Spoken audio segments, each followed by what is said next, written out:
Voilà, alors depuis, Adèle et Blanche ont fait leur rentrée dans des établissements spécialisés. Il faut savoir que Blanche pouvait rester une année de plus en maternelle, que ce sont les parents qui ne l'ont pas souhaité. Elle a déjà 7 ans et c'est vraiment pour ces enfants lourdement handicapés qu'il y a un vrai problème, un problème soulevé d'ailleurs dans un rapport publié cet été par l'UNICEF.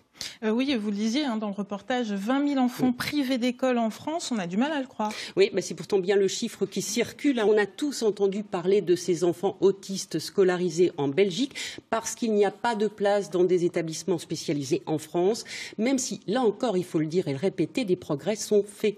Oui, avec les unités d'enseignement autisme, par exemple. Oui, 2 unités implantées dont des écoles maternelles ont été ouvertes, on s'en souvient, à la rentrée 2014 en Bourgogne et en Franche-Comté. Il y en aura 2 de plus cette année, mais ce sont des unités qui n'accueillent qu'une dizaine d'élèves chacune. C'est suffisant ? Bien sûr que non, c'est totalement insuffisant, surtout dans le domaine de l'éducation spécialisée. C'est là, je le répète, qu'il y a un vrai problème et pour les enfants qui souffrent de handicaps lourds, des handicaps cognitifs et psychiques. Il faut savoir que ce sont de loin les plus nombreux.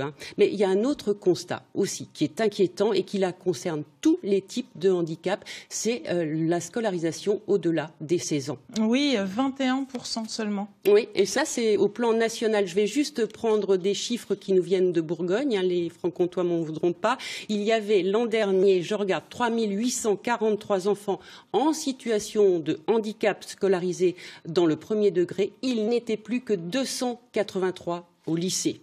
Alors, on peut trouver toutes sortes d'explications à ces chiffres, à commencer bien sûr par la gravité du handicap, mais quand même, ça en dit long, très très long, sur le chemin qui reste à faire en matière d'égalité des droits et des chances. Merci Anne pour ce tour d'horizon de la scolarité des enfants en situation de handicap, des enfants qui peuvent parfois également prendre des transports en commun. À l'occasion d'aller voir Franck du côté de Besançon, vous êtes avec le représentant d'un collectif des transports en commun.